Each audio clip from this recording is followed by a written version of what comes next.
¿Cuál grupo quiere pasar? David, usted que lo estaba ya bajando, lo subió al Facebook.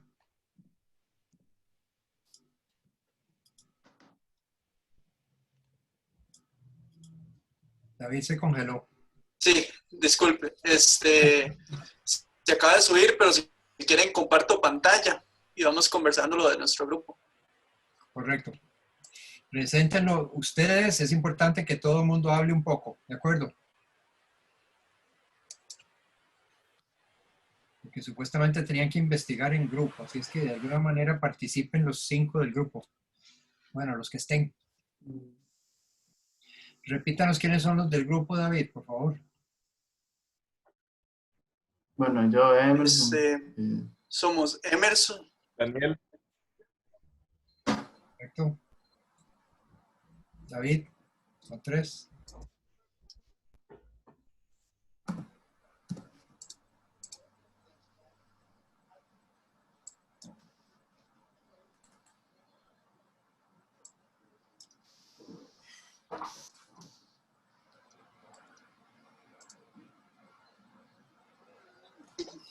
Bien, entonces nosotros elegimos enfocar nuestro proyecto desde el contexto de Monteverde. David, me faltan Ajá. 2.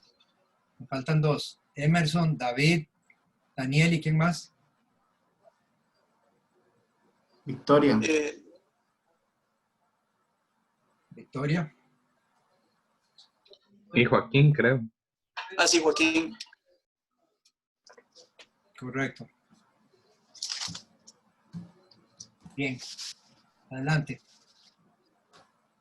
Entonces, vamos a ir viendo, vamos a hablar un poco de cómo se accesa a Monteverde y del sitio que escogimos en particular, hablar de un poco sobre la demografía, el clima particular de Monteverde, que en su turno tiene una vegetación y fauna particular, y luego un poco de diseño bioclimático y qué estrategias podemos tomar en respuesta a ese contexto. Bien. Monteverde se ubica en la provincia de Punta Arenas, en el Cantón Central, y está ubicado en, digamos que esa parte de arriba de este cantón que está en la cordillera de Tilarán.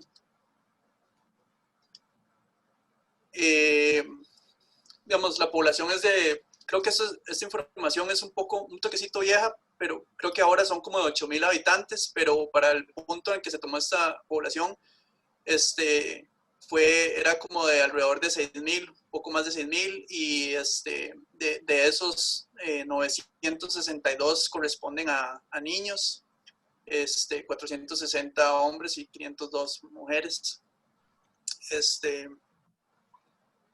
Y sí, bueno, esa población está distribuida en 3 diferentes principales centros. Está Santa Elena, que es esta parte de acá, que es la más céntrica y es la que tiene más población y es donde está la mayoría del comercio. Luego está el sector de Cerro Plano, que es digamos que Santa Elena se conecta con la reserva de Monteverde y en esa carretera, digamos, en el centro, antes de llegar a la reserva, se ubica el sector de Cerro Plano.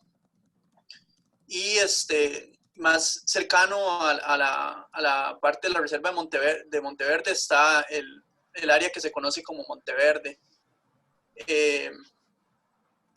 Nosotros decidimos que sería pertinente ubicar ese proyecto en la parte de Cerro Plano por la razón de que es como céntrico. Entonces lo pueden acceder tanto esa población que está en Monteverde como la población de Santa Elena y la población, por supuesto, que está en este sector. El punto específico donde lo ubicamos es bueno, un terreno inclinado que es como un punto de reunión arriba en la carretera, está a la par de la carretera, donde hay como una vista bastante bonita y como dije, es como un punto bastante céntrico. Aquí está, se puede ver la topografía, es en pendiente, digamos. Tiene dos accesos que voy a mostrar las imágenes. Y aquí hay como algunas vistas del sitio, está como descendiendo. Ahora, una de las cosas de Monteverde es que es bosque nuboso, entonces cuando tomé estas fotos está bastante nuboso, pero normalmente hacia ahí se ve el Golfo y la península de Nicoya.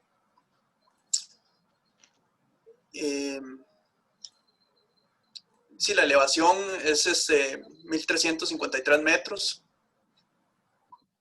Y aquí se puede ver también la elevación con el sitio en específico. Los suelos. Y bueno, algo que ha afectado a este pueblo, de hecho, recientemente hubo un deslizamiento que tiene incomunicado Monteverde, pero es que digamos, con el cambio climático cada vez los picos y las tormentas nos afectan más gravemente. Esto fue lo que sucedió con la tormenta tropical Nate en el 2017, que afectó varias viviendas y las carreteras. Entonces, eso es una problemática bastante latente y relevante en Monteverde. Y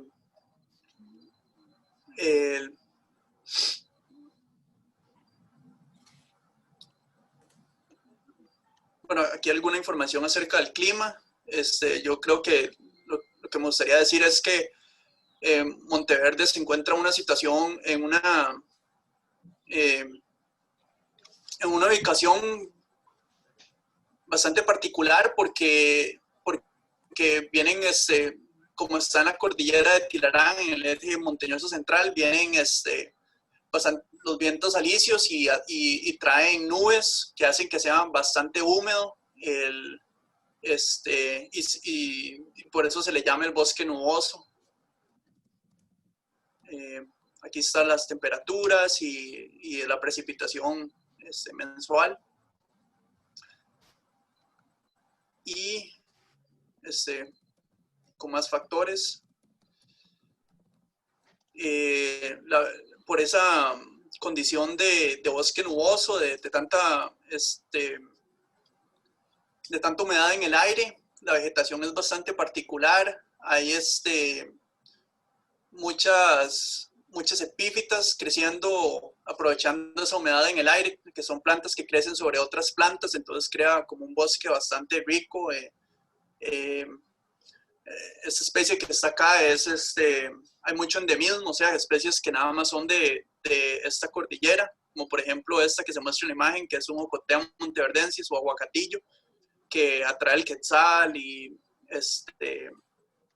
otros aves como el pájaro campana y los tucanes. Sí, aquí más información sobre vegetación.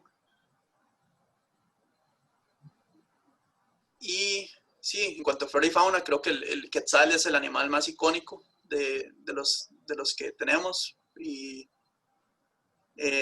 ha hecho que, o sea, la vegetación y la naturaleza particular que tenemos ha hecho que sea un lugar reconocido mundialmente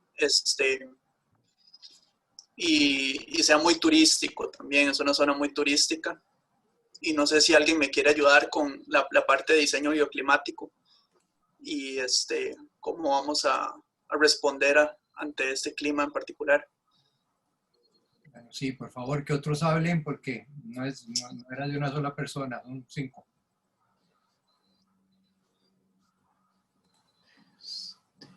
Profe, por lo menos mi parte ya David la explicó. Ah, disculpe. Sí, no, todo bien, entonces no sabría un poco qué mencionar. Era un poco de las curvas de nivel y la información. En la diapositiva 23 está como diagramada más o menos las maneras como retener temperatura más constante bueno, a nivel espacial internamente para el espacio que vayamos a diseñar. No sé si la pueden poner, bueno, la 22 y la 23.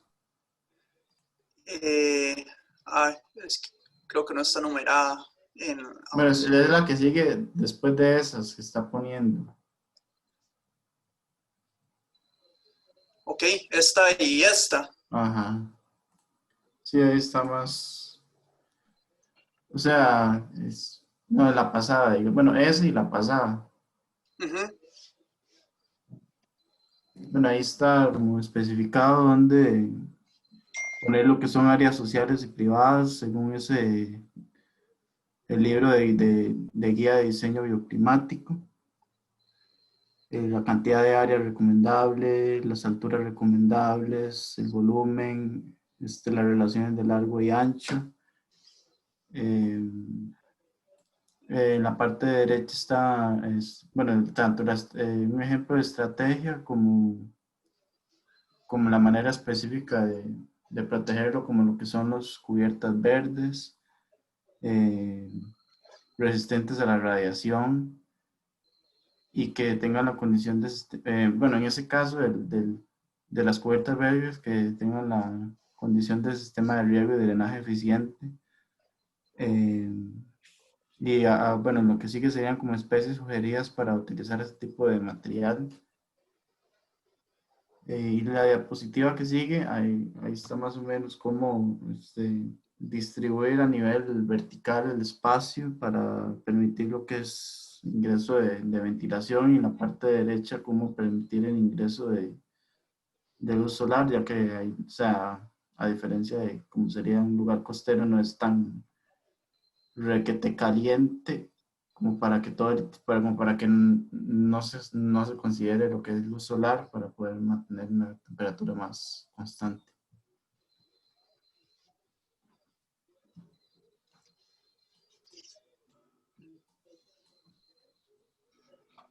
Bien, ¿algo más?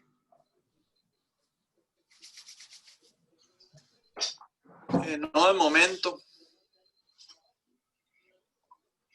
Bien, tienen cortes de nivel, deberían tener un corte del terreno para poder estar no solamente en curvas en plantas, sino esos dos En grupos, sino esa unos dos diapositiva cortes 10 yo creo que están. del terreno para que ustedes sepan y tomen conciencia de cuál es la pendiente que tiene el terreno, porque tienen que diseñar con respecto a ese terreno montañoso. Ese es el tema de este proyecto, poder adaptarse a... Profe, ahí lo tenemos. Ahí está en la diapositiva 10, bueno, en la página 10, Mire, digamos. David te devuelve. Es que la pasó muy Tiene que rápido. devolverse. Son dos cortes. Ah, ok. Pero uno estaba más seguido, la línea la línea del terreno, y el otro sí tiene más La que está quiebres. después de esa misma. Bien, de acuerdo, sí, ahí está. Bien, es importante que tomen conciencia realmente, no solamente en planta, sino en corte. Pero las curvas solo en planta engañan, tiene que verse directamente el corte, está bien. Bien, ¿alguna otra cosa que quieran agregar con respecto a lo que es en sí el poder ubicar un centro de aprendizaje en montaña, no necesariamente cerca de donde está el medio? Y otra cosa es los hitos de la comunidad, la escuela está lejos, está cerca, cómo anda la distancia con respecto a la escuela existente. Ahí en la diapositiva 6 hay algunos hitos y una escuela ahí por ahí cerca, en la número 6.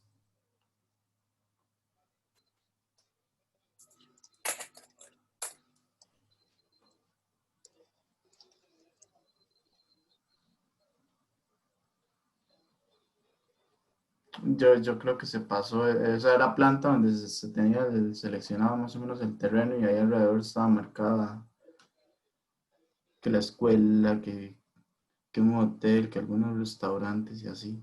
A ver, David, usted qué Esa planta, digamos.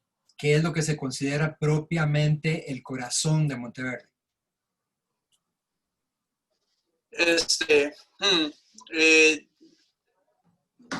Yo diría que es a nivel social, esta área que está por acá donde dice CASEM, hay como una placita y hay como un centro de artesanía y ahí es donde hay una cafetería y la gente se viene y se toma sus cafés y comparte. Entonces a nivel social yo diría que ese es como el corazón de Monteverde. Y a nivel comunitario, algún punto de, no sé, municipalidad o representación y lo que es en sí el asunto de los servicios de oficinas de ICE y servicios generales y esto, ¿por dónde andan? ¿Andan esparcidos? ¿Hay alguna iglesia de alguna religión o de algunas religiones? O sea, eso es importante tenerlo claro. Sí, en Monteverde hay como una cierta bipolaridad, digamos, porque está el sector de Santa Elena, donde está la mayoría de servicios, y digamos que está la mayoría de la población tica, y está la municipalidad, está la iglesia católica, ¿verdad? Pero luego, por otro... Y cuando uno va a ese centro, que le llama a uno el centro, y es Santa Elena. Y el otro, perdón. Sí, y luego, digamos, el otro polo sería la parte de Monteverde que más bien está influenciado por los colonizadores cuáqueros, que se reúnen en su escuela y centro religioso, que queda como por este sector de acá, por este sector.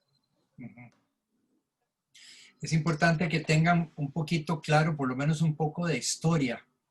¿Cuáles son los inicios de la comunidad de Monteverde?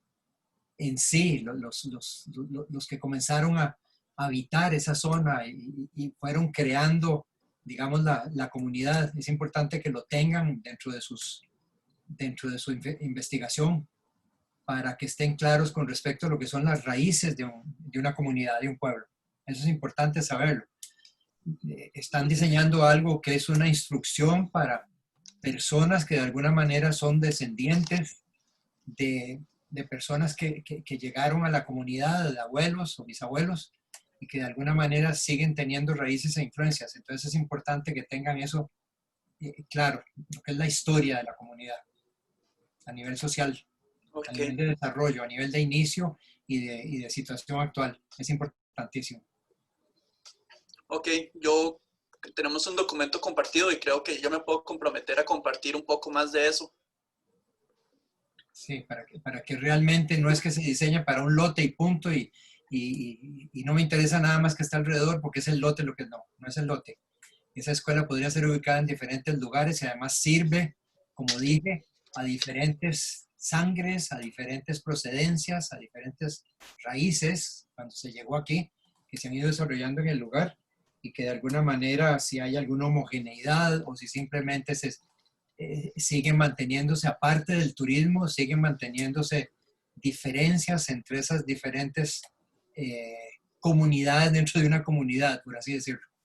Es importante tener todos esos datos, aunque sea resumido, pero es vital para saber con quién estamos tratando a nivel humano.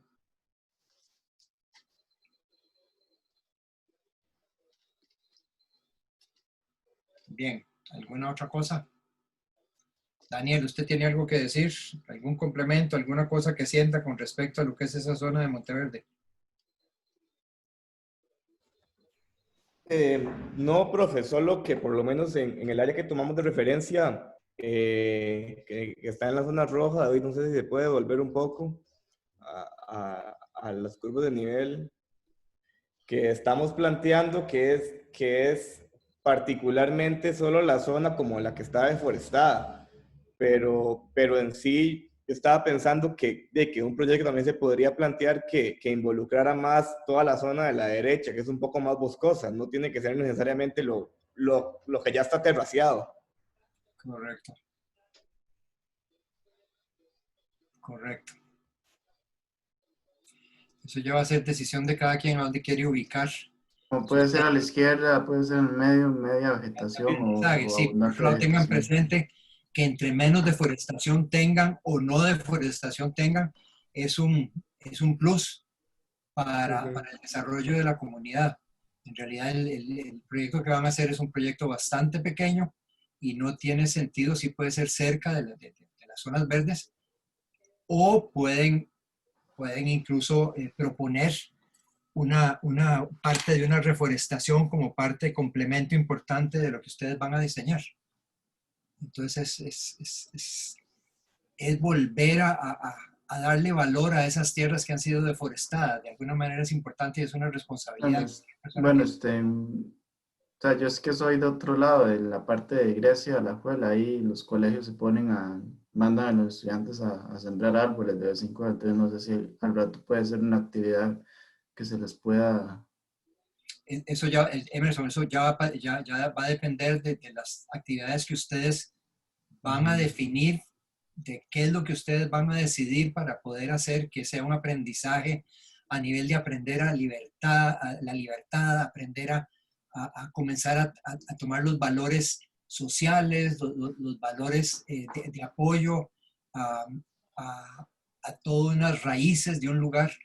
Es importante. De qué manera van a tomar conciencia del valor de la tierra, del valor de la comunidad, del valor de los seres humanos que los rodean desde la infancia. De eso se trata este proyecto, y no que llegan a la escuela 2 por 2 son 4 y punto. Aprenderse de memoria unos datitos de la historia de Costa Rica y listo. Eso realmente no es un gran apoyo para un crecimiento libre y abierto al nuevo conocimiento. Eso es lo que ustedes van a hacer.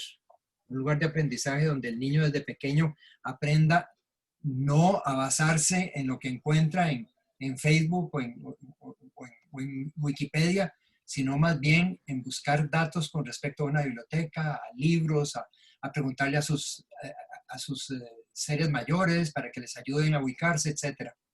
Eso es lo que ustedes van a hacer, volver atrás un poco en lo que era en sí la conciencia directa y no repetida como una cotorra, como un loro. Entonces es parte del asunto. Sí, lo dije en el sentido de que sí, alguien podría escoger que sí, tiro un área de no sé cuántos árboles para poder poner la escuela y que me quede rodeada. Si quiero que quede rodeada, ¿qué hago para que quede rodeada de naturaleza en una zona donde no la hay? Sí, pongo como ejemplo esto porque es parte de un diseño arquitectónico y no simplemente la construcción que se puede tocar con materiales para hacer edificaciones. Eso es una parte nada más. Bien. Daniel, ¿qué más iba a decir? Tal vez nada más una recomendación más que todo metodológica y para todos, que es bueno que ya que están haciendo estos análisis, ya que están haciendo esta revisión de información, también se enfoquen en tratar de sustraer o de extraer de toda esta información los elementos que ustedes consideran más importantes, o sea, llegar a conclusiones que en algunos casos, por ejemplo, en la parte climática, pues ya las conclusiones vienen de los documentos que investigaron y ese tipo de conclusiones terminan diciendo de qué manera pueden o deberían, de acuerdo a la recomendación del autor, ¿verdad? Pero entonces que ustedes de ese análisis también generen sus recomendaciones para poder determinar cuál es el resultado de ese análisis, ¿verdad? O sea, cuáles son los puntos más importantes, o sea, se enfoquen en la consolidación de un diagnóstico que les permita después verificar esa información en los procesos de toma de decisión y en los procesos de diseño que van a venir más adelante. Entonces, en estos momentos, tomar esa información y convertirla en un diagnóstico les va a ser de muchísima ayuda más adelante. Sí, tienen que tener muy claro incluso, por ejemplo, bueno, no lo vi en las cuestiones de clima, pero tienen que tener muy claro cuáles son los vientos dominantes, si hay alguna época en que los vientos cambian. Por otro lado, las condiciones de lluvia, cuáles son los meses más lluviosos, de dónde viene la afectación incluso de cuando hay mucha humedad o no humedad.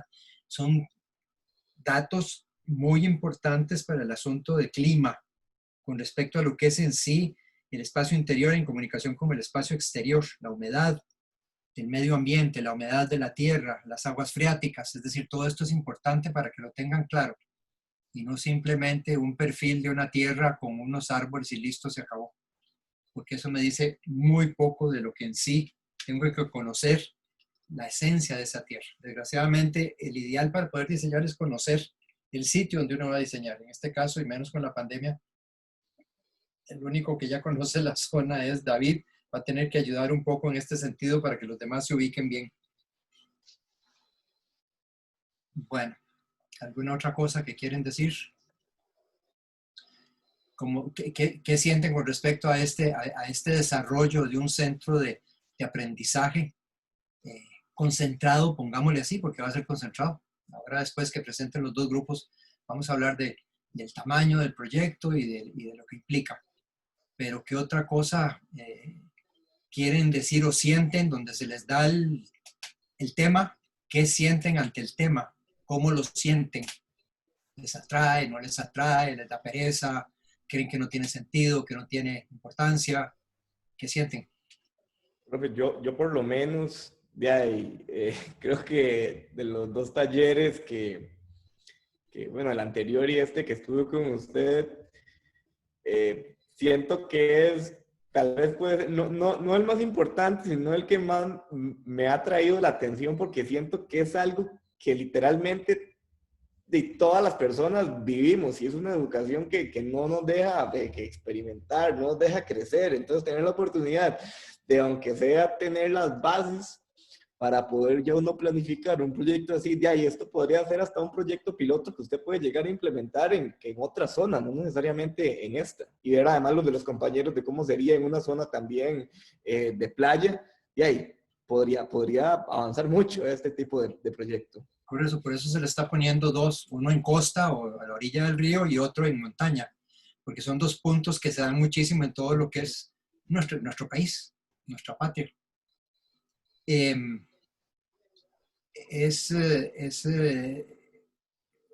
Lo que está diciendo Daniel es importante. ¿Qué sería el punto más importante de lo que usted acaba de decir, Daniel, para que lo repita? De ahí, no sé, supongo que... Lo que estaba diciendo con respecto al primer semestre y a este segundo semestre.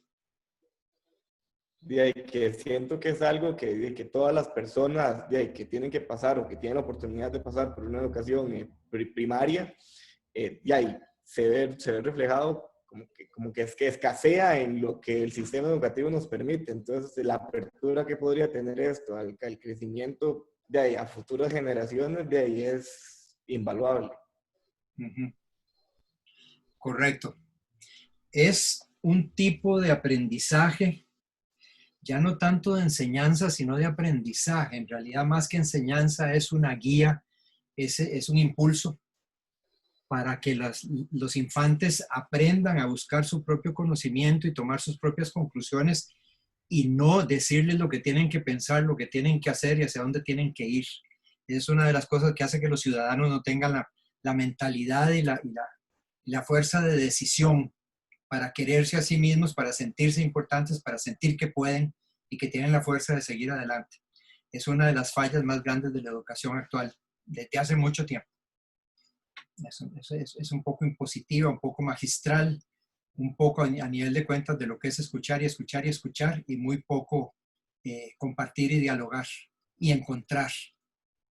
Una enseñanza es permitirles encontrar, porque esos son los datos y las experiencias que más se guardan en la mente, lo que yo encontré y no lo que me impusieron aprender de memoria para un examen. Eso se olvida al día siguiente.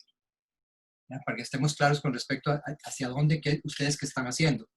Está basado mucho este taller con respecto a esa apertura de poder seleccionar, de poder sentir, de poder dialogar, de poder hablar sin que haya represalias, ese tipo de cosas. Entonces, bueno, gracias Daniel por traer ese tema a colación porque es muy importante.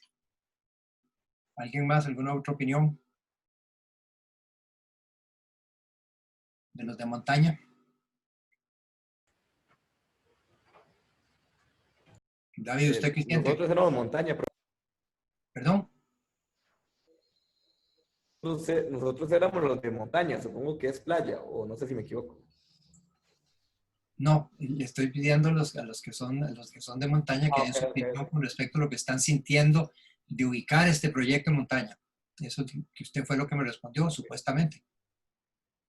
Claro, que atañe a los otros del grupo, porque en generalidad es congruente con lo otro, ¿verdad? no en el sitio, pero sí en lo que es en sí el núcleo central de donde se va a aprender o a guiar. ¿Los otros qué piensan? ¿Qué sienten cuando se les dijo el tema ya un poquito más amplio? Yo, profe, bueno, igual comparto parte de la opinión con Sagodo, que y es algo que normalmente se deja mucho de lado, como el tema de la enseñanza, digamos, con el sistema educativo desde hace un montón de años y se siente como esa inconformidad general de que aún puede ser aún mejor, digamos. Entonces, igual que Sagodo, creo que se puede hacer como un proyecto piloto, una nueva exploración a otras metodologías, no de enseñanza, sino de aprendizaje, que dice usted, sino que no se trata de imponer, sino de que las personas descubran el conocimiento por sus propias experiencias, siento yo. Correcto. Definitivamente el nombre de que es una propuesta piloto, definitivamente lo es, porque hay ciertas intenciones con respecto a este tipo de educación, ¿verdad? Como son los kinders Montessori y algunas escuelas en primaria que son Montessori, pero fuera de eso, en general, se basan en programas establecidos por un ministerio y a final de cuentas hay poca apertura con respecto a lo que es la mente abierta incluso de los docentes, que es una de las partes principales. Si un docente no tiene la mente abierta, no puede hacer que sus estudiantes tengan mente abierta. Y es un punto que tiene que cambiar en la educación, no solamente en Costa Rica, sino en muchas partes del mundo.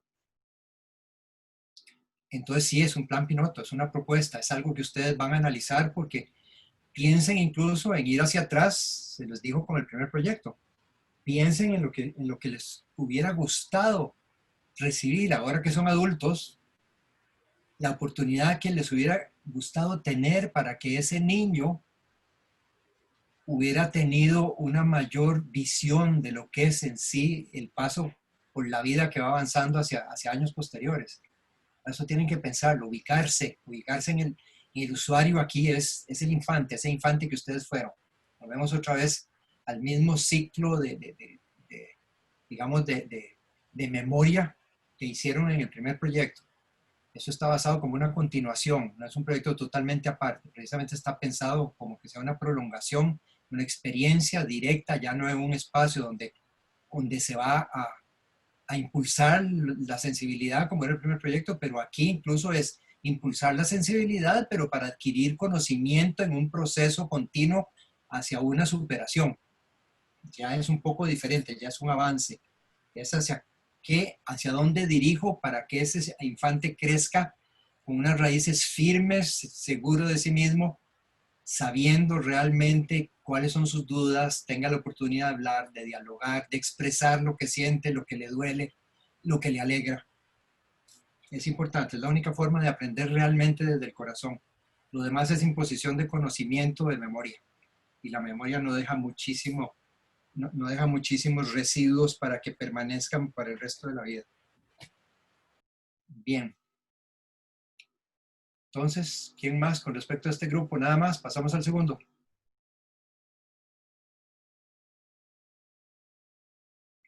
Terminen de conseguir los datos que ya mencioné, por favor, para que estén claros con respecto a lo que es sí, las condicionantes del clima y la humedad y todo este tipo de cosas que ya lo mencioné. Y que ustedes deberían saberlo también. Norte, vientos, humedades, aguas freáticas, etc. Incluso caminos, con respecto a si hay algunos caminos vecinales o metidos dentro de los terrenos existentes donde la gente puede caminar o necesariamente se dirige hacia este lugar solamente en el camino utilizado para todos los habitantes de la zona. ¿No? Eso también es importante. Si los niños vienen de otros lados, ¿por dónde pueden venir sin necesariamente venir por el camino? ¿Qué tipo de cosas? Si es en piedra, si es en barro, si cómo se pone en invierno. Todo es importante de saber. Posiblemente no. Estoy seguro que David sí lo sabe, pero los demás no. Entonces eso es vital que todos lo sepan y no es simplemente un lote desubicado con respecto al entorno, con respecto a los caminos, con respecto a sus condiciones, etcétera, etcétera. Si no, yo como diseñador no me ubico, no puedo diseñar algo que está montado sobre una nube que no tiene entorno. Es vital. Bien. Muchas gracias. Pasamos al grupo 2 entonces.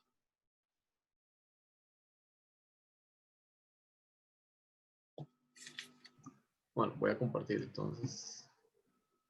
Grupo 2 estamos con Benjamín, con Michael, con Brandon, Jesús, Faret. Yo creo que ahí se ve. Y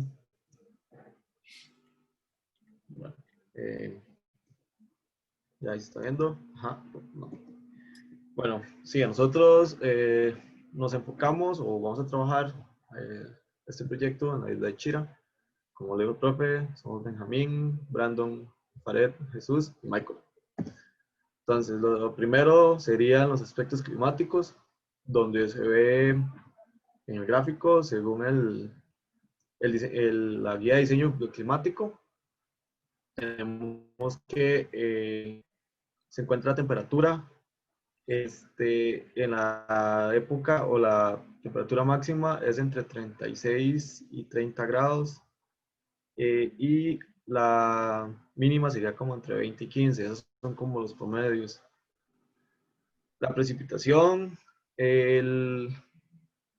se da como desde diciembre a marzo, perdón, de marzo a diciembre y marzo a octubre, siendo el mes más lluvioso, septiembre, como un poco más de diferencia a como es en la mayoría del país, que por lo general siempre es en octubre, con una precipitación de 396.6 milímetros. Ajá. Y anualmente se percibe de 1677. La humedad alcanza el mayor pico, por así decirlo, en septiembre y octubre, que es un 86% de humedad, aunque se ha registrado también 90% de humedad, que eso es un punto considerable, eso es un punto importante a tener en cuenta. El brillo solar dice que son aproximadamente 7 horas diarias a lo largo del litoral y el mayor brillo solar es en enero con 9.6 horas, según la estación de Liberia. Eso es con respecto a la parte de brillo solar. También hay que acotar que los vientos son del Pacífico Norte, vienen del Pacífico Norte, son los vientos alisios, creo. Aquí se ve un gráfico de cómo se da igual la humedad, que es el 91%. Son datos sacados del lunes, del día de los lunes, para ver cómo está reaccionando en este momento, para tomar en cuenta. Esta es la temperatura, 25 grados Celsius, y siempre como con posibilidad de lluvia por el tema de la condición en la que estamos, ¿cómo se llama esto? La época del año. Aquí están las precipitaciones y el promedio que se da, ¿verdad? Y el promedio sería, es que esto es lo de Michael, ¿verdad? Entonces por ahí estoy tratando de acomodarme. La dirección de los vientos que se ven, casi siempre, como digo, son los que vienen del Pacífico Norte. Entonces por ahí también se ve esto.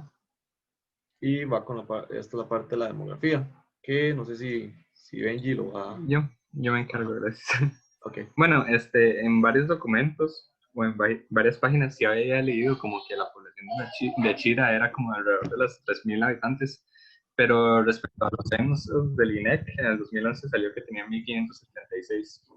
Entonces, por ahí está la cantidad de poblaciones. Bueno, también como indagar un poco en las distintas poblados que tiene. Tiene un total de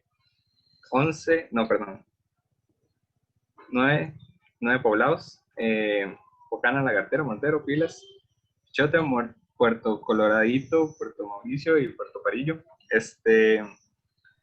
Muchas poblaciones están ubicadas como entre el centro de la isla y la costa, como un tipo de periferia.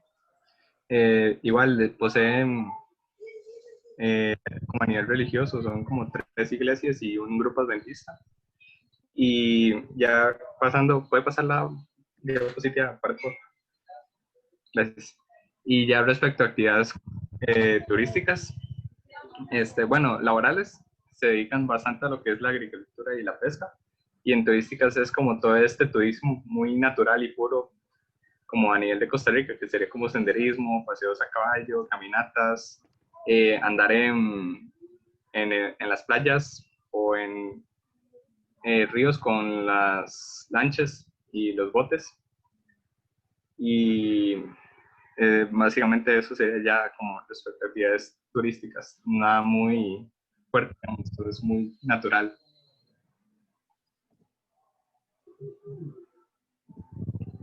Ok, en el aspecto físico, aquí se ve un poco la totalidad de la isla, que tiene una superficie de 43 kilómetros cuadrados y algunos centros donde se concentra la mayor población. Como grupo acordamos trabajar en un poblado que se llama Poblado Montero, que es el que está ubicado aquí en el cuadrado blanco. Un poco de los que elegimos ahí es que está muy separado de la escuela, en distancia de la escuela más cercana está casi a 2 kilómetros y parece que es como un poblado que está creciendo. De ahí desde las imágenes satelitales se pueden contar casi 20 casas, 20 en conjuntos de vivienda, lo que sería, que nos da como un reflejo de la población. En algunos datos que el punto más alto de la isla está sobre 250 metros sobre el nivel del mar. Si quiere se pasa un toque. Este es el acercamiento de la zona donde vamos a trabajar. Aquí se ve donde está la mayor población de este poblado, que es sobre la costa, que se ve en diferentes tipos de muelles pequeños. Un poco de las características de la zona, como la población está en esta línea costera que está pegando hacia el mar, de un lado tienen una montaña que llega casi a los 100 metros sobre el nivel del mar, y sobre el lado izquierdo parece que es un tipo de pantano, humedal. Pues en las imágenes satelitales se ve una zona muy, como con mucha con agua, digamos, entonces, y está a nivel casi de cero. Entonces nos hace pensar que es algún tipo de humedal, en algún tipo de pantano. Si quiere pasa un toque. Y aquí se ve un poco lo que está hablando, la zona del humedal, la parte del poblado donde estarían las casas, la línea costera y el cerro, que les da como la espalda. Ese es un poco del análisis del pedazo que escogimos. Si quiere continúa. Bueno, acá no sé si Jesús me dijo que estaba teniendo problemas con la internet. Entonces, Sí, él avisó que tiene ajá. problemas con la conexión. Ok, entonces aquí lo que tratamos de hacer era poder tener un poco de referencia fotográfica. Creo que ninguno ayudó. Entonces, y tratar de ubicar y comparar un poco también los espacios. Bueno, por ahí está hablando Jesús. Bueno, creo que no. Sí, entonces la idea es como poder ubicarnos un poco espacialmente y también observar un poco el contexto el contexto más inmediato que tenemos. Con el tema de los humedales y los manglares es como también un tema un poco a considerar, ya que ya sabemos todos, el tema es siempre de conservación, entonces la idea es como no tocar eso y tener mucho cuidado con eso. Entonces por eso teníamos una referencia fotográfica, perdón, donde tratamos de ver cómo era el contexto. Ahí se ve el pantano, el manglar, no sé si se ve por acá, cómo es el contexto, cómo son los árboles, el tamaño de la vegetación y con la salida como al mar. Esos serían los espacios como de manglar y demás que estábamos también considerando. La vegetación un poco más alta y la salida igual al mar. Y de momento, esto sería lo que tenemos. De momento no, perdón, me expresé mal. Eso sería lo que tenemos. Entonces, por ahí lo que estábamos considerando era eso, como con las referencias fotográficas, tratar de ubicarlos un poco mejor espacialmente.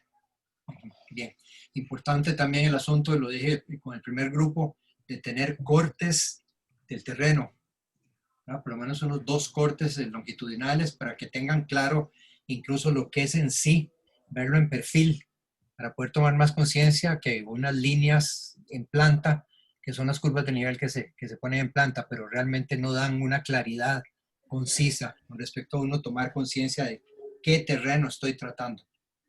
Y esto que mencionan con respecto a los humedales, a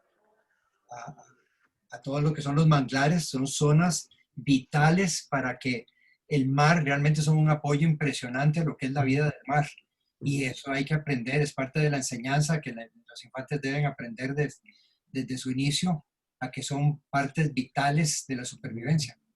Sí, tal vez lo que nosotros estamos debatiendo es como, ok, sí, es un tema de que no se pueden tocar, pero alrededor se puede desarrollar a nivel, por ejemplo, de enseñanza sobre una educación al respecto. Entonces, por ahí también es un tema, en lugar de verlo como un problema, como decir, no, no podemos trabajar ahí, podemos decir, ok, no podemos trabajar ahí, pero se puede agregar, tiene un valor agregado, ya lo que tenemos ahí para poder trabajarlo. Entonces, por eso es que también es importante tener Lo entiendo, claro. En realidad, estamos hablando de, bueno, están hablando de que es vital tener esta enseñanza inmediata para que los infantes puedan visitar y ver por qué es que es importante conocerlos, sentirlos, verlos, ¿verdad? No simplemente decirles con una foto, es que esto es importante para el mar, para la vida, para la vida en el agua. Entonces, sí, claro, que es parte del aprendizaje, parte de la experiencia viva. Sí, excelente. Cada espacio, no importa donde uno esté, siempre hay lugares donde el infante puede aprender de ese entorno, sobre todo en nuestro país que es tan rico en naturaleza, en espontaneidad. A pesar de que hay mucho que se ha destruido, siempre quedan pequeños tesoros que los infantes deben aprender precisamente a que esos pocos tesoros que quedan tenemos que unirnos para poder defenderlos y volverlos a estimular. Bien. ¿Qué otra cosa con respecto a este grupo? ¿Alguien que no haya hablado? Jesús ya llegó. Sí, pero yo creo que sí tiene problemas con el audio. O sea, está ahí y creo que no se escuchó. Yo lo oí, pero nada más fue un balbuceo, pero no se entendía nada. Jesús, ¿me está escuchando? Lo estamos viendo, Jesús. Sí, ahí les escucho, no sé si me escuchan. Sí, ya escuchamos, Jesús. Adelante. Aproveche. ¿Tiene algo que decir? Lo estamos escuchando. ¿Tiene algo que decir con respecto a esta zona donde va a ubicar el proyecto? Dino, o sea, con lo que hemos analizado hasta ahorita, siento que la zona tiene un gran potencial porque, digamos, le está aprovechando muchos recursos que pueden incorporarse en parte de la educación y no ser una educación muy repetitiva como lo que es actualmente. Por ejemplo, tenemos lo que es el mar, tenemos lo que es el manglar, también está lo que es esa montaña empinada que presenta un cierto tipo de bosque. Entonces, todos esos son recursos que creo que pueden proponerse y darle gran riqueza a los proyectos a la hora de que se vayan a emplazar. Además de que, digamos, les está alejando un toque de los centros que ya existen y es un centro que se está básicamente desarrollando y creciendo. Entonces eso también puede promover que ese desarrollo vaya creciendo tal vez con un poco más de conciencia y no con el típico desarrollo que se genera muy destructivo que conocemos actualmente que se ha desarrollado en las ciudades y que se implementa mucho y que ciertamente va a tener repercusiones, ya tiene repercusiones y va a generar más repercusiones negativas de las que podemos resolver actualmente. Pero sí siento que el lugar se presta para darle muchos enfoques y enriquecer mucho la enseñanza de los niños. Y más que todo, por ese sistema, no es deficiente en cierto sentido, pero digamos, es como muy monótono. Porque los niños, o básicamente todo el sistema educativo, que ya sea aquí en el país, en el extranjero, o donde sea, son sistemas muy, ¿cómo decirlo? Se me olvidó la palabra.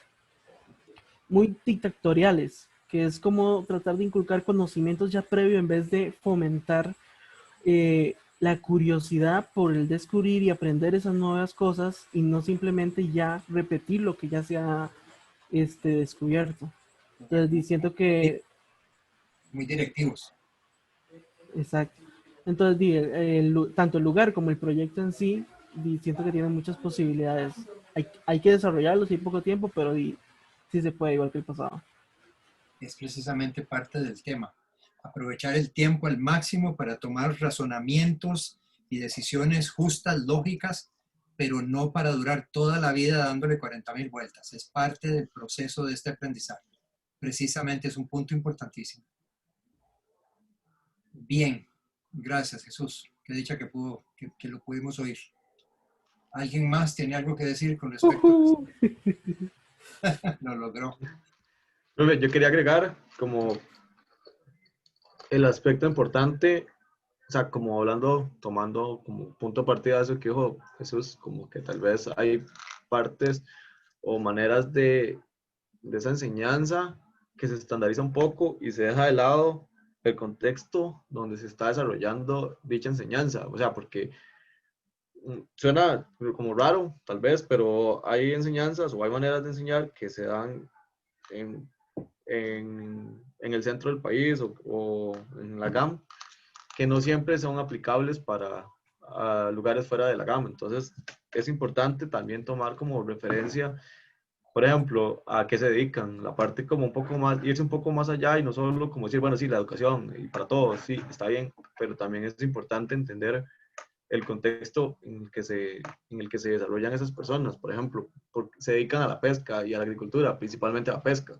Entonces ya hay algo que uno tiene que entenderlo y no solo decir como, bueno, se va a educar y ya, sino que también hay que abarcar ciertos aspectos muy sociales y muy autóctonos, que siento yo que es como un aspecto a considerar bastante importante, como alargando también el tema del manglar, todo lo que se le puede sacar, se puede enseñar, se puede educar, tal vez, no sé si la palabra está correcta, pero sí, entonces yo siento que también esa estandarización a veces es un poco limitada, o sea, se limita un poco la educación en general, porque ya eso es un poco criterio personal, pero muchas de las cosas que se desarrollan en el centro del país es como solo para el centro del país y siempre, estadísticamente se deja de lado lo que es fuera del país, siempre, siempre. O sea, entonces la educación, dígase Fuera la de la GAM. educación. Fuera de la zona.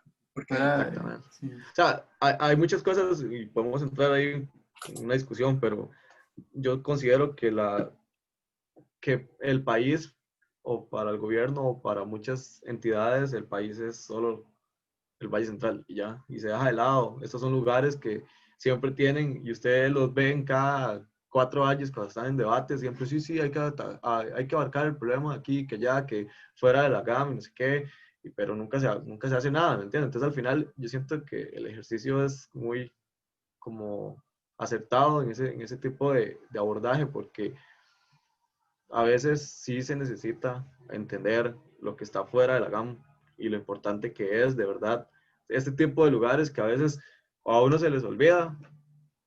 Yo que vivo y varios que vivimos lejos de la GAM o fuera de la GAM, se nota la diferencia, como en muchas cosas que uno tiene que a veces como lidiar.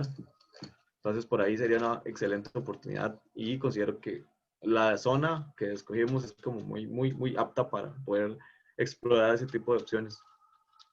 correcto, totalmente de acuerdo. Eso es parte del asunto y de la búsqueda y del encuentro precisamente con este proyecto.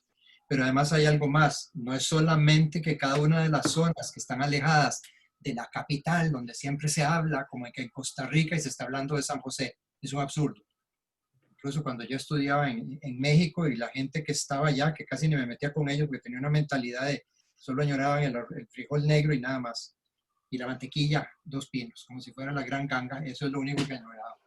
Pero es un asunto de que los que viven cerca de la capital, muy bien, pero tienen que conocer el resto de su país y los que están fuera de la capital o el centro del país tienen que conocer, es viceversa, es todo un conocimiento si en realidad somos un territorio demasiado pequeño, deberíamos sabernoslo todo y haber visitado todos los sitios para conocer realmente quiénes somos como costarricenses.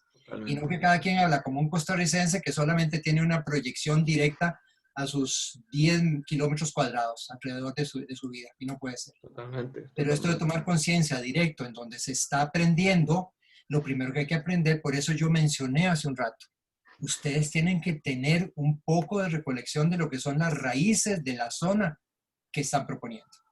Eso es parte de la historia. La historia es importante, las raíces son importantes, de dónde vinieron, cómo se creó, quiénes habitan ahí, qué tendencias hay con respecto a, bueno, como que no me gusta mucho la palabra tendencia, qué influencias hay con respecto a diferentes formas de ver la vida, pero dentro de esas comunidades cercanas. Eso es importantísimo, ¿verdad? Incluso los puntos de lo que son las influencias, hablamos de hitos, sí, claro, pero ¿dónde está la parte de representación supuestamente de lo que es en sí el gobierno, de lo que es en sí las instituciones, lo estatal? Pero todo está relacionado con un Costa Rica integral y no como se ve que es totalmente separado. Esa enseñanza de que somos uno no se da en las escuelas. Estoy totalmente de acuerdo. Parte de eso es lo que usted está hablando, Farid. Eso es un mal sistema. No amarnos, no respetarnos, no buscarnos como parte de un total. ¿Quién es esto? Costa Rica, soy costarricense.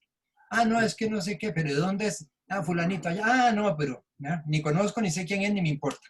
Eso es más que todo la actitud, normalmente. Profe, yo creo que eso también se ve reflejado, como si avanzamos un poco más a nivel educativo, se ve reflejado, por ejemplo, quienes entran a la Universidad de Costa Rica, y si vemos estadísticas, cuántos entraron de un colegio público, cuántos entraron de un colegio privado, cuántos entraron de un colegio público fuera del área de la GAM, cuántos entraron de un colegio privado dentro de la GAM, fuera de la GAM. Entonces, todas esas cosas se ven reflejadas al final.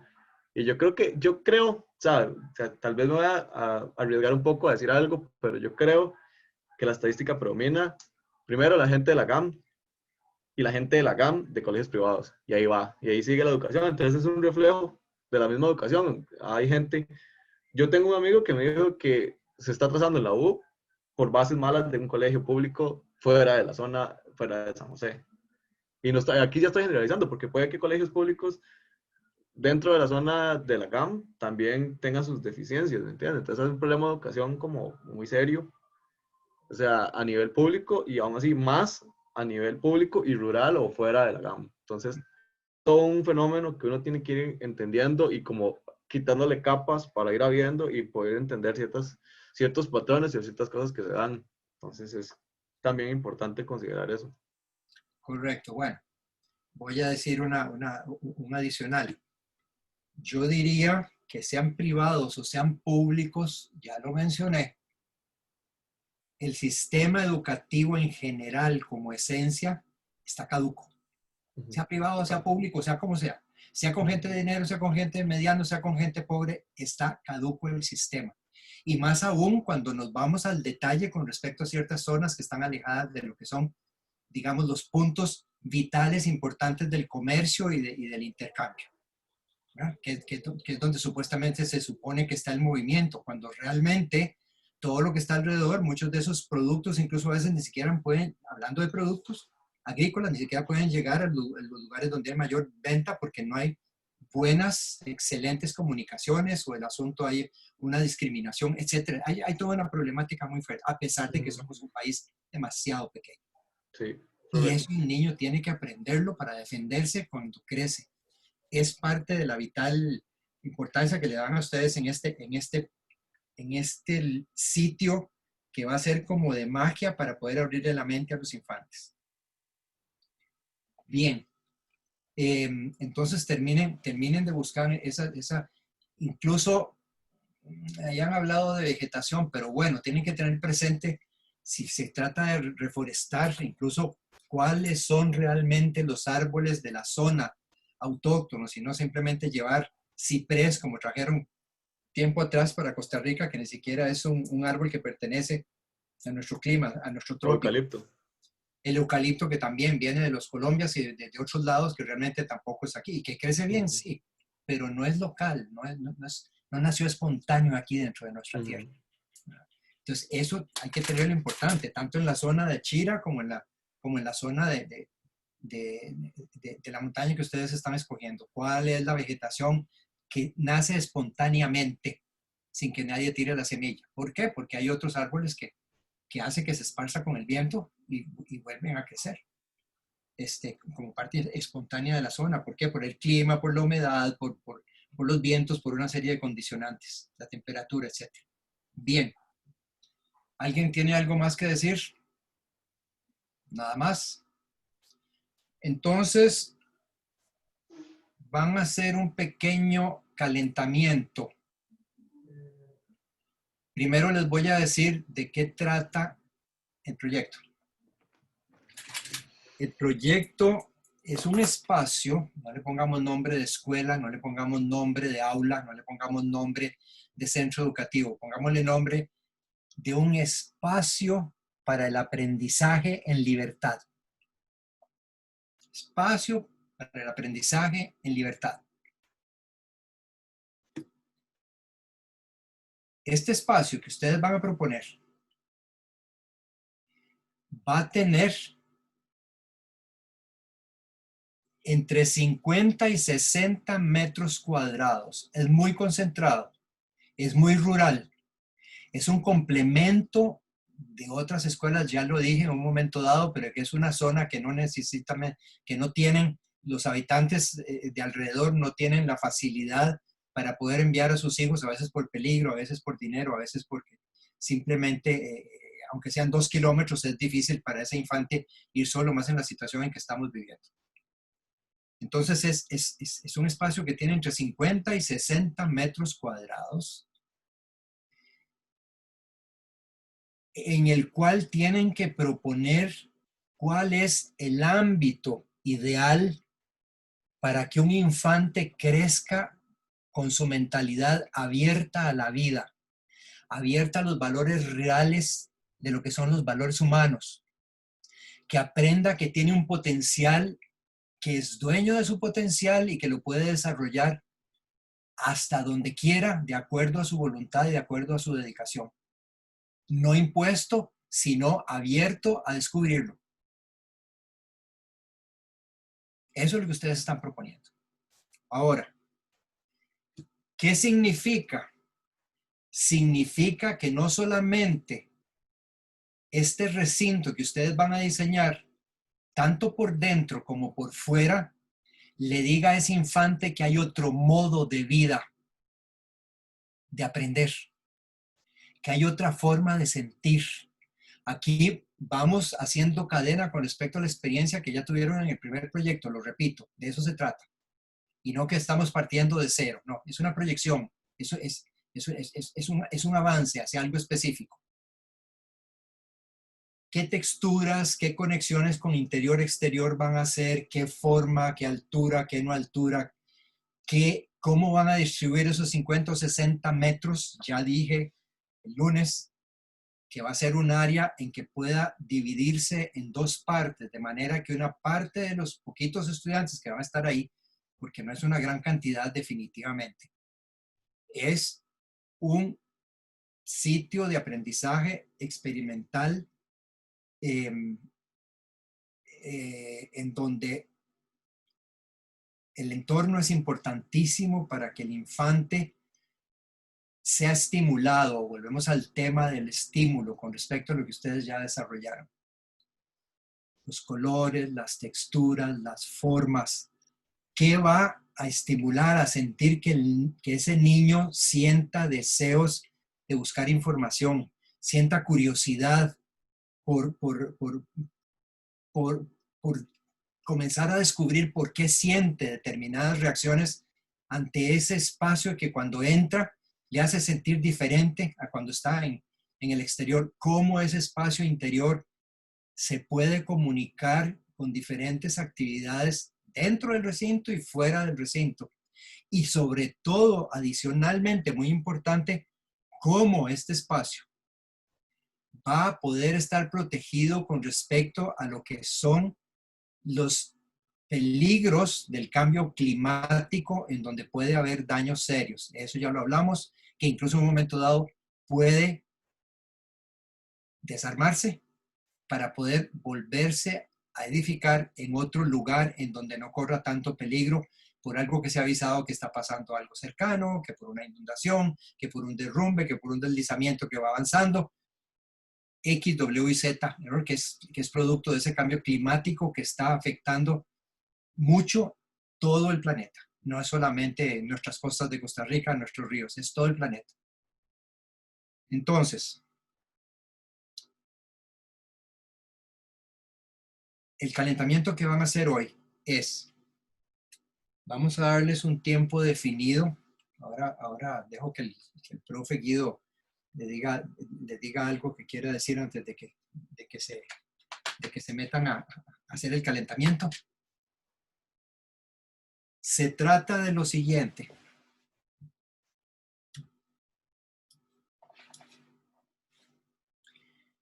El tema es, imagine que usted ha sido invitado y indicado para ofrecer una charla que explique cuál es el proceso de aprendizaje que en su espacio de aprendizaje va a promover. Cada uno de ustedes lo va a ver en forma diferente. Tienen que buscar de acuerdo a su zona, de acuerdo a lo que crean posible, de acuerdo a lo que les dije que les gustaría que un infante, cuando ustedes eran infantes, hubieran podido tener cuando estaban comenzando sus primeros años de escuela. Hagan una lista, hagan una reflexión con respecto de antemano, antes de diseñar, que va a ser ahora, cuáles son los procesos que creen viables, lógicos y necesarios para que en su espacio que van a proponer se haga lo óptimo, lo mejor posible ese ámbito de aprendizaje. ¿Qué tipo de procesos van a proponer? Esto como si ustedes fueran el diseñador cada quien que está sirviendo al departamento del Ministerio de Educación en donde le entró el agua para poder hacer un espacio que sea experimental de búsqueda de nuevos valores en la educación. Van a explicar cómo se animaría usted a crear ese curso que es de múltiples valores para que ese ámbito de aprendizaje sea un impulso para la superación de los niños que están comenzando a darle cimientos a su vida. ¿Y qué tipo de beneficios creen, de acuerdo a lo que ustedes propongan, qué beneficios podrían traerles en el futuro con respecto al tipo de aprendizaje que ustedes están proponiendo? ¿Entendido? No quiero dar una dirección muy explicativa porque realmente ya hemos hablado del asunto de lo que es un aprendizaje en libertad y a final de cuentas ustedes son los que lo van a proponer. Están llamando de este pueblito, de este lugar, para que no solamente lo diseñen, sino que propongan qué tipo de proceso de aprendizaje ustedes desearían para poder desarrollar en este espacio que ustedes van a diseñar. Si ustedes no tienen claro eso, no pueden diseñar nada. No es una cuestión de casualidad de que entonces ya tengo las paredes y el techo y ahora invento a ver cuál es el proceso de aprendizaje. No puede ser, es al revés. Primero tengo que saber qué es lo que voy a generar, a impulsar. ¿Qué voy a impulsar? ¿Qué voy a hacer para que los docentes guíen su forma de abrir la mente de la infancia para que puedan en un espacio apropiado sientan un apoyo importantísimo en el espacio vivo, en el espacio arquitectónico, en el espacio vital, en donde el niño va a estar. Y lógicamente, lo vuelvo a repetir, en conexión con ese medio interior, que en un momento dado puede ser una expansión, una extensión de ese espacio interior. No solamente 4 paredes con una puerta y simplemente usted métase ahí, ya terminó, ya se puede ir. En realidad la libertad ofrece precisamente el poder expandirse hacia los lados, como cuando estábamos hablando incluso de los humedales, en la montaña de los árboles, en esto y esto y el otro del entorno. Esos niños van a tener posibilidades incluso de extender, incluso hasta tener unas actividades que ustedes van a proponer que no solamente son adentro, sino afuera. Incluso qué tipo de complementos dentro de ese espacio o fuera de ese espacio pueden extenderse, alargarse, levantarse, correrse, lo que quieran, para poder que ese espacio realmente tenga flexibilidad, tenga libertad de movimiento, igual que va a tener ese infante aprendiendo. También el espacio va a tener esa libertad de movimiento, de expansión, de apertura, de comunicación exterior-interior, hacia adentro, hacia abajo, hacia arriba, hacia todo lado. ¿Queda claro? Profe, a mí lo que tengo la duda es que usted en un momento mencionó como una lista como de esos procesos de aprendizaje. Entonces, digamos, habría que, aparte de hacer algún acercamiento gráfico, también habría que hacer algo como un poco más reflexivo, como tipo texto, como señalar o hacer diagramas al respecto de esos procesos de aprendizaje, porque también siento que se va un poco más allá. Lógicamente, padre, cada quien, por eso dije, no voy a dar más de detalle, porque no quiero darles direcciones con respecto a lo que tienen que hacer. Para poder comenzar a decir qué tipo de proceso voy a dar, ¿a qué acudo? Okay. Para eso ustedes saben graficar, para poder hacer gráficas, interpretar, poner palabras, pero además incluso esquemas, bocetos, lo que quieran para poder explicar lo que creen que sería ideal para este tipo de espacio de aprendizaje, insisto. Olvidémonos de la escuelita, olvidémonos del aula, olvidémonos del pupitre. Entremos en un mundo... Hasta de las materias que dan. ¿Perdón? Hasta de las materias que dan. Es que en realidad no le llamemos materias, Emerson, llamémosle proceso de aprendizaje. ¿Qué temas se van a tocar? ¿Cuáles puntos se van a impulsar? ¿Cuáles puntos se le van a hacer que el niño tome conciencia? No hablemos de materias. Las materias son simplemente para hacer un examen, no. Son puntos para desarrollar, para que el niño aprenda jugando, para que el niño aprenda realmente tomando interés y siendo parte de algo que va a aprender, siendo parte de una participación, pensando, buscando, tocando. No hablemos de materias, porque eso vuelve a resumir lo que ya conocemos de lo que es la educación a nivel de MEP, en donde todo el mundo tiene que cumplir determinadas materias, por así decirlo. Solo decir materia, ya uno está metido entre una caja. ¿Que van a saber matemáticas? Sí, pero la única forma de saber matemáticas no es la que está como en los programas oficiales. Hay muchas formas de aprender matemáticas, muchas. Sí, claro. Bueno, entonces, vámonos. Son las 6:43. Profe Guido, ¿quiere hacer algún comentario, alguna cosa antes de que se retiren? Algo importante que tienen que tomar en cuenta, bueno, se les está dando la oportunidad incluso de replantear la manera, que es todo lo que les ha comentado el profesor hasta el momento, que tiene que ver con el hecho de que la relación de aprendizaje pues no viene dándose de una buena manera, ¿verdad? El concepto de aula viene de un tipo de educación total y absolutamente unidireccional, que se establece en una relación en donde hay una persona al frente y una gran cantidad de personas, o sea, hay una persona al frente de un salón y una gran cantidad de personas que están viéndolo y que le están poniendo atención a lo que diga y que básicamente están aprendiendo lo que esta persona les va a decir, pero o sea, ese es el esquema que se creó hace ya muchísimos años y que se ha utilizado y que hasta el momento se sigue utilizando. Y ya entonces se les está pidiendo que ustedes se liberen de esa situación, ¿verdad? Como decía Emerson también, digamos, de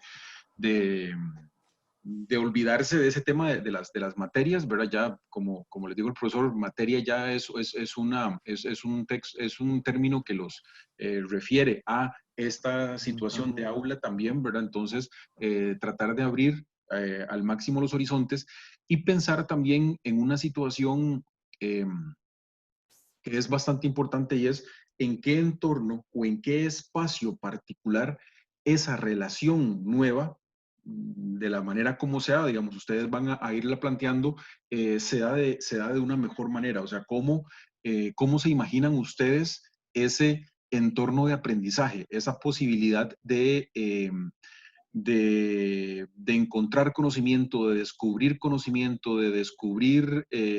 incluso innovación, ¿verdad? De que tengan la libertad de enfocarse en diferentes direcciones. Entonces, ¿cómo es el entorno? Y cuando digo entorno, no me estoy refiriendo solamente al espacio particular en donde van a estar las personas en estos procesos, sino cómo se crea todo un entorno, por eso uso esa palabra, en donde se le posibilita ese tipo de situaciones, ¿verdad? En algún momento no solamente es una relación directa entre una persona que enseña y otra persona que aprende, sino que hay una enorme libertad en ese sentido, ¿verdad? O sea, no se les está dando ninguna dirección para que ustedes tengan la libertad absoluta, pero entonces esas dinámicas, que es lo que ustedes en estos momentos se van a poner a meditar y a pensar un poco, cuáles son esas dinámicas, cómo se dan y en qué lugar pueden darse de una mejor manera, cómo son las condiciones que se necesitan espaciales para que esa situación se dé, ¿verdad? En muchos casos no es simple y sencillamente de plantear una nueva metodología de educar y hacerlo en un mismo espacio, o una nueva metodología de aprender y hacerlo en el mismo espacio en donde se vienen haciendo las cosas, sino es cómo que también, digamos, piensen y analicen cómo sería ese lugar en donde se podría dar esa situación. Un lugar en donde el interior y el exterior no necesariamente tienen una división clara, sino que ustedes lo moldean de acuerdo a los planteamientos que vayan a definir, y que ustedes van determinando de qué manera ese espacio va a inscribirse o circunscribirse a una serie de conceptos que ustedes también vayan a definir, ¿verdad? Entonces es darse esa oportunidad de tratar de entender cuál va a ser el proceso, de tratar de entender o cuál para ustedes debería ser ese proceso, como les decía el profesor, ponerse en devolverse de nuevo, ¿verdad? Como lo hicieron con el proyecto anterior, en el cual ya definitivamente ganaron una gran cantidad de conocimiento necesario y muy importante para este nuevo proyecto, devolverse al momento en el que ustedes podrían estarse viendo beneficiados por una dinámica específica que ustedes estarían buscando también. Entonces, recordar esos puntos, tratar de buscar esas condiciones, de cuáles son las mejores condiciones para que esas situaciones se den, y también empezar eh, a entender un poco, a teorizar un poco con respecto a cuáles son esas características y esas diferentes condiciones de un entorno de aprendizaje, y tratar bueno, como se les está pidiendo, de enumerarlo o de procesarlo, ¿verdad? Y convertirlo en la forma que ustedes consideren más oportuna en una información procesada, ¿verdad? Entonces, ¿qué sería lo que pasarían en estos momentos a hacer? Bien, piensen muy bien realmente cuáles serían las dinámicas que ustedes proponen para poder que el infante adquiera conocimiento. Vuelvo a repetir, ¿cuál sería el ámbito ideal, que puede ser incluso con ciertos elementos que se bajan, que suben, se ponen para poder en determinada dinámica bajarlo, subirlo? Voy a poner un ejemplo. No se trata de que yo tengo un espacio de 6 por 10 con una división en el centro en donde se hacen dos espacios cuadrados y de ahí simplemente uno lo pinto de verde y el otro pinto de morado. Eso no es ningún estímulo de nada. Eso no es ninguna insinuación de que ese infante se sienta abierto a sentir más allá de lo que ya conoce. Entonces, a final de cuentas, es algo que realmente cuando entren sientan que hay un mundo diferente que les va a permitir abrir el corazón, abrir la mente y sentirse libres, ¿verdad? Y no simplemente por un color en la pared con una puerta y 2 ventanas. Realmente en eso no hay ningún apoyo vital para poder que el docente, la docente, o más bien hablemos de guías, puedan implementar diferentes dinámicas dentro del que no sea con pupitres. ¿Qué proponen? En lugar de pupitres, ¿qué proponen? ¿Cómo es la dinámica? Sentados, acostados, colgados de este techo como con los murciélagos, lo que quieran. Estoy hablando de tonteras, pero en todo caso es para dar ideas de que hay 1000 formas de que ustedes propongan esta diversidad con respecto a adquirir conocimiento. En fin, precisamente es importante que lo hagan ahora en fresco y no cuando ya se han metido en el proyecto, para que reflexionen al respecto. De eso se trata este calentamiento. Que todavía no tenemos precisamente no tienen gran concepto, es que comiencen a visualizar ese concepto que ustedes van a proponer, pero para eso tienen que tomarlo en cuenta muy seriamente. ¿Cuánto tiempo van a tener? Son las 6:51, o sea, faltan 10 para las 7. Les vamos a dar lo suficiente porque es importante que tengan suficiente tiempo, no lo van a sacar de la manga, necesitan reflexionar, necesitan revisar, necesitan ver, pensar y sacar conclusiones. Hacer bosquejos, esquemas, palabras. Tienen hasta las 8:30. Es 1 hora y media. Para que volvamos aquí. Y nos cuenten lo que encontraron, lo que decidieron o por qué camino se van a ir. Y si hay dudas, hablaremos en ese momento un ratito más antes de irnos, cuando volvamos a las 8:30. ¿Hay alguna duda? Por mí no, profe. ¿Está bien? Bueno, si nadie más habla es porque tampoco hay más dudas. Si no hablan es porque no hay dudas. Entonces, nos despedimos. Nos vemos a las 8:30 aquí. Nadie se desconecte. Sigamos aquí. Esperemos que todos puedan seguir conectados. No sé si Jesús sigue aquí presente. Ahí sigue Jesús presente. Bueno, mandemos vibras porque Jesús y Benjamín sigan aquí en línea y a todo color, pero en todo caso van a estar trabajando en su casa.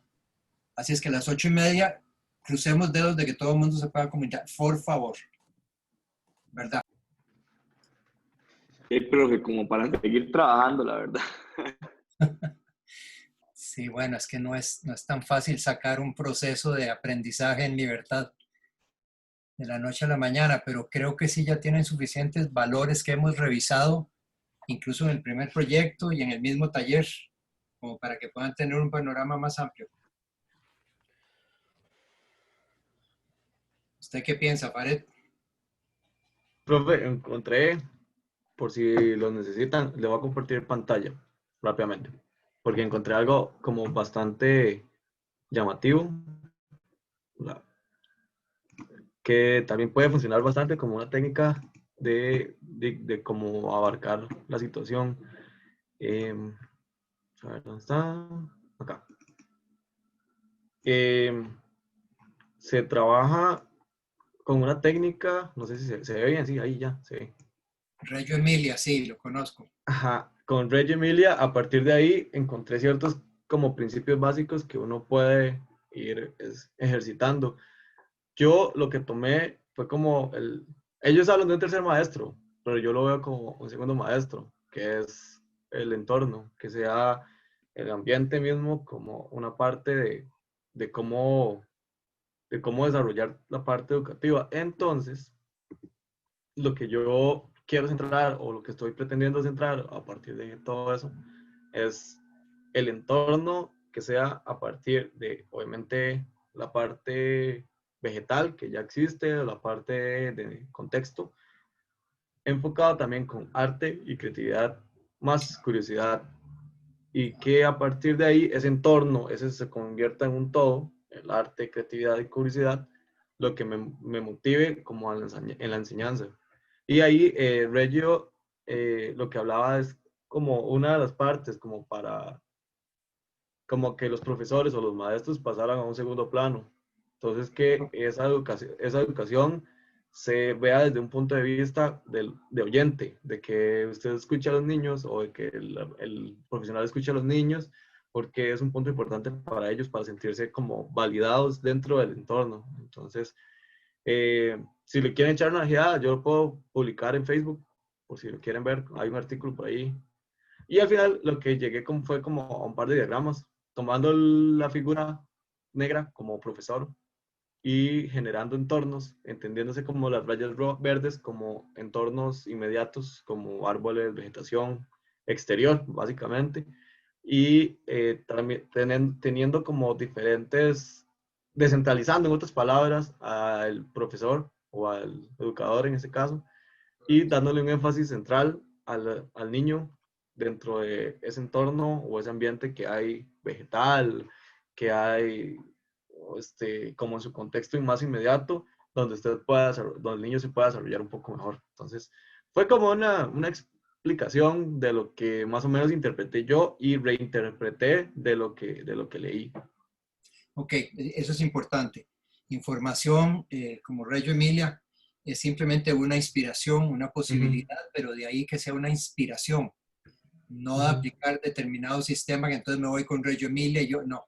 ¿Qué van a aplicar ustedes? ¿Verdad? Es importante que estemos conscientes de eso. Ustedes, desde su intuición, desde su necesidad, desde su volver a la niñez, ¿qué creen que sería más conveniente? Sí. Vamos, porque ya en realidad corre el tiempo y me imagino que preferirían que lo viéramos mañana. Es importante esto que usted compartió con el grupo y si puede compartir algo más del Reggio Emilia, perfecto. Pueden buscar en internet, en Google hay información con respecto a 3 o 4 programas que son de educación alternativa. Pero búsquenlo ustedes, porque para mí sería muy fácil simplemente ponerlos, decirles y hablarles al respecto. Búsquenlo ustedes porque ahí es donde realmente van a tener que leerlo y a interesarse, porque cuando uno lo dice simplemente uno ni siquiera pone atención a lo que están hablando, le aburre. Cuando uno busca la información y la encuentra, entonces ahí es donde se concentra. Así es que, si les parece, son las 8:34. Si alguien más quiere decir alguna, no de lo que encontró, pero sí, bueno, sí, con respecto a cómo le fue en la experiencia, qué otra cosa sugieren, para que lo hablemos mañana jueves, para terminar de redondear toda esta información básica. Busquen la información que les falta con respecto a su sitio, como hablamos, los perfiles y la vegetación local y las raíces y la historia de los dos sitios, ¿verdad? Los dos grupos, para que ya mañana tengan la información completa. Y mañana mismo comienzan a desarrollar el proyecto. ¿Alguien más tiene algo que decir antes de que nos vayamos? Bueno, yo les compartí un video que estaba viendo ahorita de un TED sobre Hernán Aldaba que me pareció la verdad muy enriquecedor porque él habla cómo aprender no solo con la mente sino con todo el cuerpo. Entonces, para los que los quieren ver, pueden llegar a brindarles tal vez un aporte extra. Perfecto, bueno, mañana podemos hablar un poco de eso. Todos mañana traigan información para que podamos compartir y que terminen de valorar qué creen ustedes que sea lo más conveniente en su espacio de aprendizaje que quieren implementar. ¿Alguien más? ¿Nadie más? Sí, profe. De rescatar un poco esto, la importancia que usted está hablando de los métodos de enseñanza alternativos y cómo lo pueden guiar a uno. Yo encontré uno que se llamaba el método Pickler, que realmente me marcó un panorama en el cual seguir con el movimiento libre que plantea en ese tipo de enseñanza, que me ayuda mucho a plantear la idea que estoy manejando. Correcto. Insisto, tomémoslo como una inspiración, no como una repetición, porque al final de cuentas son diferentes proyectos, diferentes propuestas de diferentes personas que se han interesado en buscar una mejor alternativa para el aprendizaje. Así es que tómenlo, insisto y repito, como una inspiración para sacar sus propias conclusiones, pero estas informaciones pueden servir de mucho. Por eso mañana es importante que las compartamos entre todos, para así tener todo un nutrirnos de diferentes puntos de vista y poder que ustedes se terminen de inspirar para generar la dinámica que van a proponer en este espacio. ¿De acuerdo? Entonces, si no hay más por el momento, si nadie más quiere hablar o expresarse o pegar el grito antes de irse a dormir o a comer. Yo quería decir que estoy aplicando esto de hablar solo, que habíamos hablado el otro día. ¡Qué bueno! Sí, fue muy bonito ahí conversar solo, afuera de la casa, salí afuera y fue muy chido. ¡Qué bueno, David! Excelente. Eso de hablarse en voz alta y escucharse, como lo dije ese día. Excelente. Qué bueno que lo está practicando porque es muy, un estímulo muy fuerte para el subconsciente, ¿verdad? Escucharse desde lejos, como si alguien nos estuviera hablando. Somos nosotros mismos, mi yo, hablando a mi yo interior. Son esas dos facetas que tenemos, ese yo que queremos externar o que externamos y ese yo que tengo interiormente que normalmente lo tengo dormido. Entonces, hablándole en voz alta, como que oye mejor y reacciona mejor. Excelente, David, muy bueno. Ojalá otros sigan esa dinámica. Sin que nadie, si quieren que nadie los oiga, váyanse a un lugar donde nadie los oiga, pero háblense solos, no hay ningún pecado hablarse solo. Es pensar en voz alta, eso es todo. Bien, entonces nos despedimos, buenas noches, nos vemos mañana. Buenas noches. Hasta mañana. La despedida, hasta mañana. Hasta mañana. Bueno, buenas noches. Coman bien con este frío rico. Buenas noches. Buenas noches. Buenas noches.